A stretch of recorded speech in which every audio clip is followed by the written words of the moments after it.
기독교의 믿음은요, 우리가 예수님을 십자가에 못 박아서 구원을 얻은 자들임을 믿는 거예요.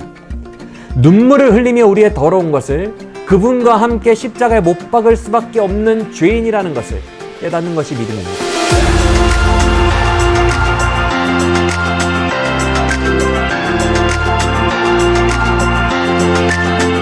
안녕하세요. 성경에 더있다 장민홍 목사입니다.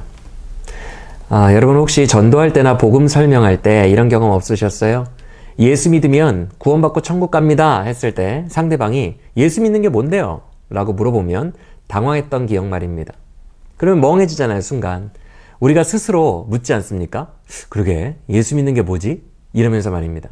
그래서 겨우겨우 결론을 짜는 게 뭐예요? 교회 일단 나오시면 돼요. 이거 아닙니까?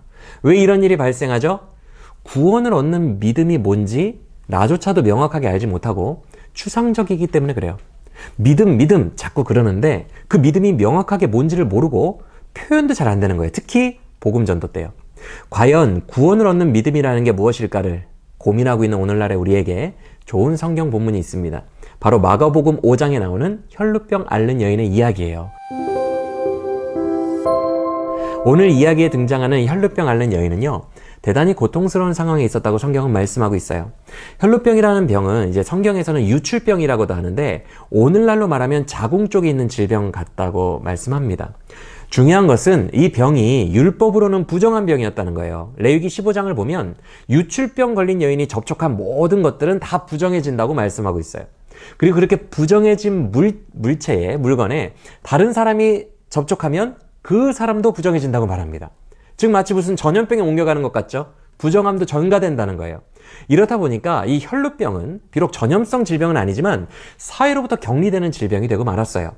당시 사회에서 격리라는 것은요, 모든 사회 활동이 중단됨을 말합니다. 경제생활도 물론이지만 병이 나을 때까지 하나님께 예배드리러 간다, 성전에 올라간다, 혹은 회당에 들어간다, 다 금지예요. 그러니 이 여인 입장에서는 혈루병을 얼마나 고치고 싶었겠어요. 그래서 수많은 의사들을 찾아다니며 병을 치료했어요. 그 의사들이 주는 처방은 다 해봤어요. 그런데 인간이 할 수 있는 모든 방법을 다 동원해봐도 치유가 되지 않았다고 성경은 말씀합니다. 아니요, 도리어 더욱 그녀의 삶은 힘겨워졌다고 성경은 말씀해요. 많은 의사에게 많은 괴로움을 받았고 가진 것도 다 허비하였으되 아무 효험이 없고 도리어 더 중하여졌던 차에 라고 말씀합니다. 그래서 그런지 성경에서는 이 여인의 병을 참 신기한 단어로 표현하고 있어요. 헬라어 원어로 보니까 그냥 질병, 병 이런 게 아니라 채찍이라는 뜻의 단어로 되어 있어요. 이 단어가 다른 곳에 어디에 쓰였나 신약 성경을 보니까 진짜로 로마 병사가 채찍을 때릴 때에 그때 쓰였어요. 즉 뭐예요? 그녀가 가진 질병은 단순한 질병이 아니라 마치 병사가 때리는 채찍의 고통, 즉 맞을 때마다 살점이 찢겨나가고 심한 벌을 받고 있는 듯한 고통이었다는 것입니다. 그런데 그런 채찍과 같은 고통의 생활을 무려 몇 년을 해요? 12년 했다고 성경은 말씀하고 있어요. 하나님께로부터, 사람들로부터 완전히 격리된 상태로 생활을 했던 것이에요. 그러니 그녀의 삶은 아마도 살아도 사는 게 아니었을 것입니다. 사랑하는 여러분, 우리에게도 이 채찍의 고통이 있어요. 오랜 세월 동안 우리의 마음과 영혼을 찢으며 반복해서 고통의 채찍 주는 바로 그 문제. 그러나 우리가 아무리 노력하고 애써도 풀리지 않을 뿐더러 벗어날 수도 없고 도리어 더욱 심각해지기만 하는 그 문제, 바로 죄의 문제입니다. 인간의 노력으로 경건 훈련을 해봐도 율법적인 그 어떤 노력으로도 노임을 받지 못하고 도리어 율법이 나에게 강해지면 강해질수록 나의 이 죄는 더욱 드러나게 되고 분명하게 죄로 드러나 보이고 더더욱 우리의 마음은 공고해지는 것이 바로 이 죄 문제가 아닙니까? 마치 몸부림치면 칠수록 빠져드는 늪과 같아요. 저는요, 과거에 너무너무 죄 문제를 해결하고 싶었어요. 근데 이 죄가 너무 싫어서 떼어내려고 아등바등 해봐도요, 안 사라지는 거예요. 모든 방법을 다 써봐도 사라지기는커녕 그렇게 애쓰는 저를 비웃기라도 하듯 죄는 제 안에서 더욱더 왕노릇했습니다. 저는 그 순간 알았어요. 인간은 기본적으로 죄의 노예이며 의지적으로 어느 정도 절제는 할 수 있지만 마음 깊은 곳에 자리 잡은 이 죄악의 뿌리로부터 절대 풀려날 수 없다는 것을 말입니다. 여러분은 어떠십니까? 여러분은 지금 죄로부터 완전히 자유하십니까? 혹여 우리의 영혼은 찢어지는 고통과 같은 죄의 채찍 앞에 12년 동안 무기력하게 지배당하고 있지는 않습니까? 혈루병 여인만큼이나 간절하게 예수님이 필요한 자들이 바로 우리일 수 있다는 거예요. 그렇다면 우리 내면에 있는 이 지긋지긋한 죄 문제를 어떻게 해결할 수 있을까요? 어떻게 해야 우리는 정녕 이 모든 것들로부터 자유로워질 수 있을까요? 그 유일한 길은 바로 믿음입니다. 믿음밖에는 없어요. 주님께서는 혈루병 앓는 여인의 이야기를 통해서 바로 그 구원 얻는 믿음이 뭔지를 말씀하고 계세요. 그렇다면 그 믿음은 뭘까? 이 본문을요, 많은 사람들이 이렇게 해석합니다. 예수님의 옷자락이라도 한번 만지려고 했던 그녀의 간절한 믿음이 구원 얻게 했지 뭐, 이렇게 말입니다.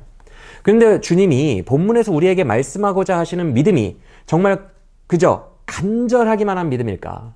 지성이면 감천이라고 소원이 크면 클수록 더 처절하고 간절하게 매달려서 옷자락이라도 만져보자, 이 믿음이 이 본문에서 주님이 전하고자 하시는 그 믿음일까요? 그렇게 단순하게 이 본문의 메시지를 단정 짓기에는 한 가지 걸리는 게 있어요. 그건 바로 간절함을 가진 사람이 오늘 본문에서 비단 그 여인뿐만은 아니었다는 거예요. 이 본문의 바로 위 문맥을 보면요, 예수님이 바닷가에 계셨다는 구절이 나와요. 이유가 뭐냐면 많은 무리가 몰려들었기 때문이래요. 그런데 그렇게 무리에게서 떨어져 계시던 예수님에게 회당장 야이로라는 사람이 찾아와서 딸을 살려달라고 부탁하자 그의 집 쪽으로 발길을 옮기십니다. 그랬더니 많은 무리들이 몰려있다가 기다렸다는 듯이 와, 예수님 옮기신다 하면서 그때부터 예수님께로 달라붙어서 가는 길에 에워싸서 밀기 시작했다고 성경은 말씀하고 있습니다.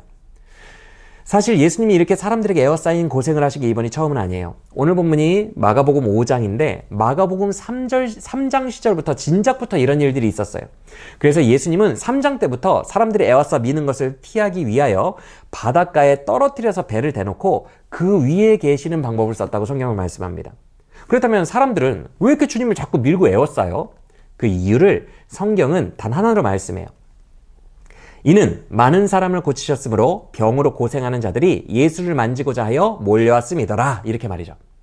즉 예수님 주변에는요, 혈루병 앓는 여인 정도의 간절함을 가진 사람들이 인산인해를 이루었다는 거예요.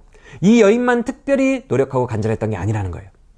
그런데 오늘 본문은 분명히 말씀합니다. 그렇게 수많은 사람들의 간절한 터치가 있었음에도 불구하고 예수님에게서 치유의 능력이 딱 한 번 인격적으로 흘러나간 것은 이 여인에게밖에 없다고 말씀하고 있어요.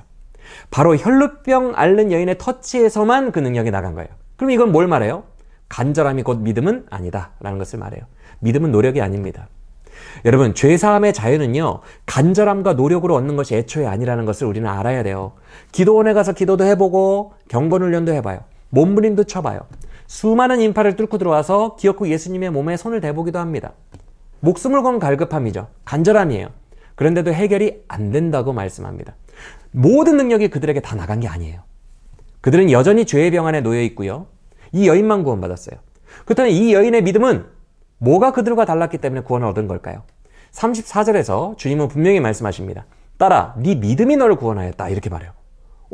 그러면 이유는 믿음이라는 건데, 그러면 관건이 다른 사람들도 다 간절함이 있었는데 이 여인은 어떤 다른 믿음을 가지고 있었길래 구원을 받은 걸까? 이게 문제죠. 여러분, 우리는 믿음에 대해 근본적으로 다시 생각해 볼 필요가 있어요. 우리는 많은 경우 믿음을 간절함으로 착각해요. 그래서 하나님을 감동시킬 때까지 노력하면 구원의 은혜를 얻을 수 있을 것을 여겨요.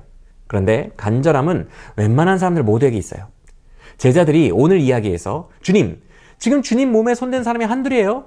여러 사람이 터치했는데 누가 손댔냐고 물으시면 어떻게 합니까? 이렇게 당황했던 것처럼 간절함은 모두에게 어느 정도 있어요. 그러나 믿고 노임을 받은 자는 한 명 외에는 없어요. 왜요? 그것은 믿음이 아니라 내 노력이었기 때문에 그래요. 다른 사람들의 경우. 그렇다면 진짜 믿음은 뭘까요? 그 믿음은 바로 여인이 예수께 손을 댔다는 것에서 찾아볼 수 있습니다. 앞서 말씀드렸지만 혈루병 환자가 닿는 곳에는 부정함도 전가됩니다.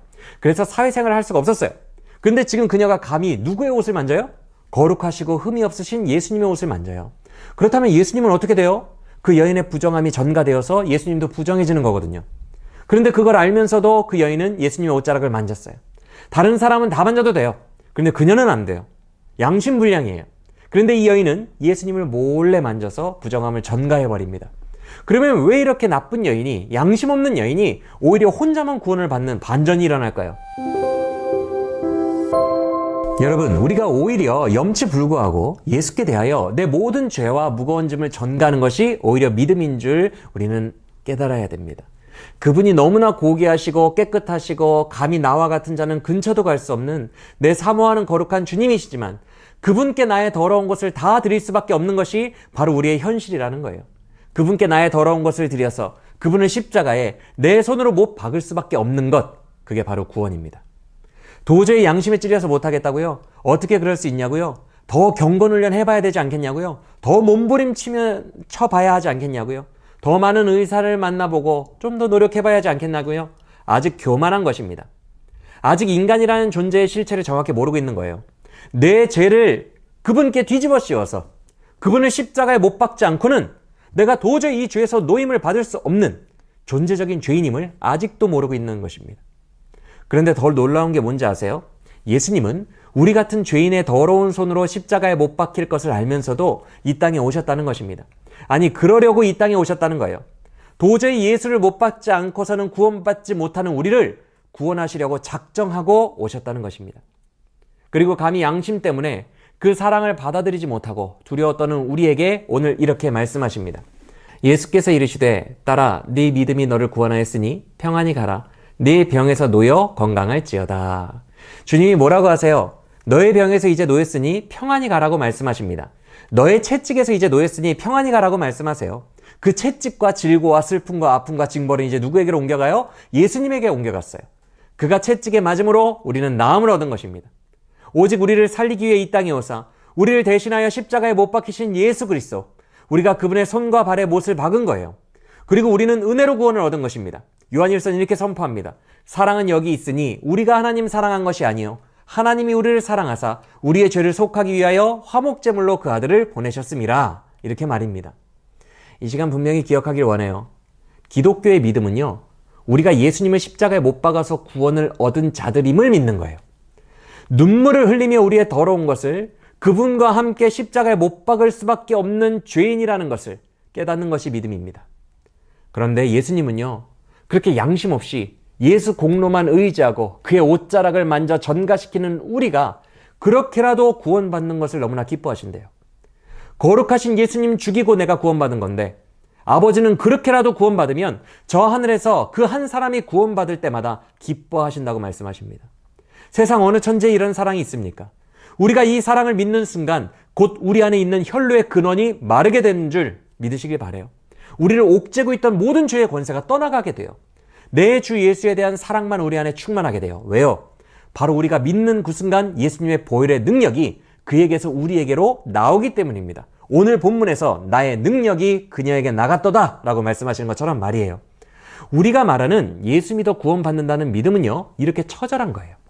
단순한 간절함, 열심, 그리고 알량한 양심도 넘어서 나는 그렇게밖에 할 수 없는 것을 믿는 거예요. 너무나 죄송하고 송구해서 눈물밖에 나올 게 없고 몸밖에 드릴 것이 없지만 그게 믿음이고 그게 구원임을 믿고 모두가 참 구원의 은혜를 누리는 우리 모두가 되어야 돼요. 난 내 주 예수 죽여야만 살 수 있는 죄인이라오. 이 믿음의 고백이 우리의 평생에 가장 우선하게 되기를 소망합니다. 지금까지 성경에 더있다 장민욱 목사였습니다.